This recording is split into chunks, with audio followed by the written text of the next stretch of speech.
Hello दोस्तों, नमस्कार। कैसे हैं आप सब? स्वागत है आप सभी का अच्छी टिप्स यूट्यूब चैनल में। दोस्तों, आज के इस वीडियो में मैं आपको बताऊंगा घर में शिवलिंग रखना चाहिए या नहीं। इसके अलावा बहुत सारी बातों के बारे में बताऊंगा जो आपके लिए बहुत कारगर सिद्ध होगी, जिसके बारे में शायद ही आपको पहले से पता होगा। सबसे पहले बात करें कि शिवलिंग को घर में रखना चाहिए या नहीं, तो इसका उत्तर है आप शिवलिंग को घर में रख सकते हैं। घर में शिवलिंग है वो अंगूठे के आकार का, यानी जो छोटा शिवलिंग है उसे रखना शुभ माना जाता है। इसके अलावा ज़रूरी बात कि शिवलिंग को अगर आपने एक बार स्थापित कर दिया है तो उसकी जगह बार बार में आप बदले नहीं, उसको चेंज ना करें। इसके अलावा शिवलिंग का मुंह है जो जल की धारा या दूध की धारा जिस तरफ जाती है वो उत्तर दिशा होनी चाहिए, और जो भगत होता है जो शिवलिंग पर जल चढ़ाता है, दूध चढ़ाता है, उसका मुंह पूर्व दिशा की ओर होना चाहिए। दोस्तों, जो भगवान शिव है वो सबसे दयालु माने जाते हैं। अगर कोई व्यक्ति सच्ची श्रद्धा से उनकी पुकार करता है तो उसकी हर मनोकामना पूरी हो जाती है। यही कारण है कि ज़्यादातर लोग भगवान शिव की पूजा करते हैं, शिवलिंग को घर में स्थापित करते हैं। अगर आपकी भी कोई मनोकामना है तो आप उसकी पूजा अवश्य करें, आपको ज़रूर फ़ायदा मिलेगा। जो मांगेंगे वो आपको मिल जाएगा। इसके अलावा ज़रूरी बात, जब भी आप घर में शिवलिंग स्थापित करें तो इसे घर के कोने में ना लगाएं।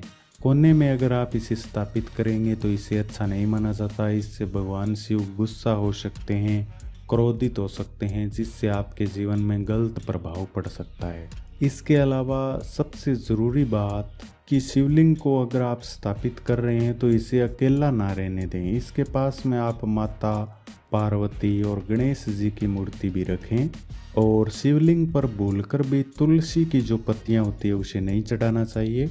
शिवलिंग पर हमेशा बेलपत्र ही चढ़ाना चाहिए। बेलपत्र चढ़ाना बहुत शुभ माना जाता है। इसके अलावा जो दूध आप इस्तेमाल कर रहे हैं चढ़ाने के लिए वो ठंडा हो तो ज़्यादा अच्छा रहेगा, और गाय के दूध से अगर आप अभिषेक करेंगे तो और ज़्यादा फायदा आपको मिलेगा। इसके अलावा अगर आपने शिवलिंग को कोई कारणों से या कुछ भी जो भी कारण रहे हों, आपने अगर उसे गलत जगह पर स्थापित कर दिया और हटाना चाहते हैं तो उसे पहले गंगाजल और ठंडे दूध से स्नान कराएं, फिर ही उस जगह से उसे बदलें। इसके अलावा मैंने आपको पहले बताया कि घर में छोटा शिवलिंग रखना ज़्यादा अच्छा माना जाता है, जिसकी जो लंबाई है वो आपके अंगूठे के ऊपर वाले पोर्क से ज़्यादा नहीं होनी चाहिए, इतने ही आकार का होना चाहिए। इसे ज़्यादा शुभ माना जाता है। और शिवलिंग की आप पूजा है वो नित्य करें, नित्य यानी रोज़ाना करें, सुबह शाम करें। यदि नियमित रूप से संभव ना हो आपसे अगर, तो आप इसे घर में स्थापित ना करें। इसके अलावा जो शिवलिंग है उसे किसी बंद कमरे में नहीं रखना चाहिए। शिवलिंग को हमेशा खुले स्थान पर रखना चाहिए। कई लोग इसे बंद कमरे में रख देते हैं, जो कि अच्छा नहीं माना जाता है। इसके अलावा अगर हम बात करें तो जो धातु का शिवलिंग है, जो सोने का हो सकता है, चांदी का हो सकता है, या तांबे से बना हो सकता है, तो उसी में धातु का एक नाग भी उस पर लिपटा होना चाहिए। अगर ऐसा शिवलिंग है तो आपका बल्ले बल्ले है, फिर तो आपको कोई रोक ही नहीं सकता सफलता प्राप्त करने से। इसे बहुत शुभ माना जाता है। तो ये शिवलिंग से रिलेटेड जो महत्वपूर्ण बातें थी वो मैंने आपको बताई।